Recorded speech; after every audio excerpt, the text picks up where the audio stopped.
तुला मी रील पाठवली ती बघितली काय?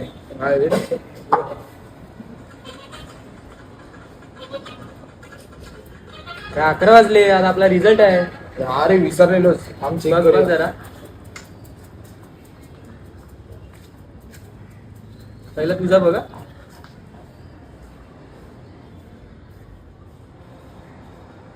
मी पास झालो.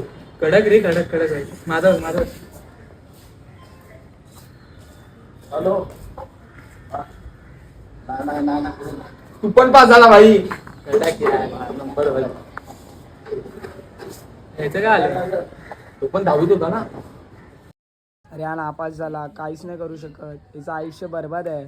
तू कायच करणार आहे आयुष्यात, तुझं आता कायच होणार आहे. अरे हा स्वतःच्याच मस्तीने नापास झाला, दिवसभर बाहेर फिरत बसायचा.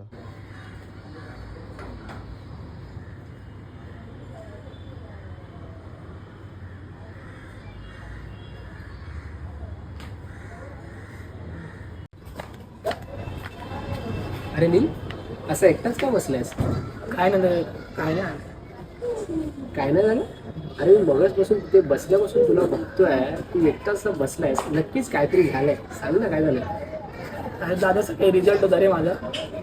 मग सकाळी काय माझं झालं तर फेल झालं रे मी. हा, मग काय झालं? तर घरचे पण बोलतात की तू राहू नकोस, सारखा फेल फेल अभ्यास करत नाही. कारण मी एवढा अभ्यास करतो ते कोणा दिसत नाही. आणि आता फेल झालं तर सगळेजण चिडवतात. कॉलनीमध्ये सगळी लोक बोलतात की फेल झाला फेल झाला.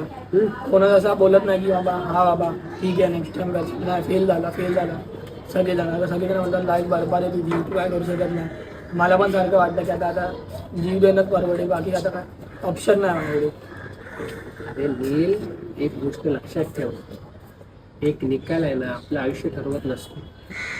आणि आयुष्यामध्ये प्रत्येकालाच अपयश येत असतं रे. तुला अपयश आलं म्हणजे तू प्रयत्न केलायस, लक्षात ठेव. आणि त्याच आलेल्या अपयशातून तू शिक आणि त्याच जिद्दीने पुन्हा उभा राहा. आणि तुला चिडवणाऱ्यांना सर्वांची तोंड बंद करून टाक. आणि एका रिझल्टचं जेवढं मनावर लावून घेऊ नको.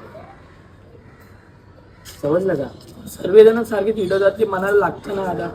हो रे, मनाला लागतं, मान्य आहे. पण तू त्याच जिद्दीने पुन्हा उभा राहून त्यांना यशस्वी होऊन दाखव.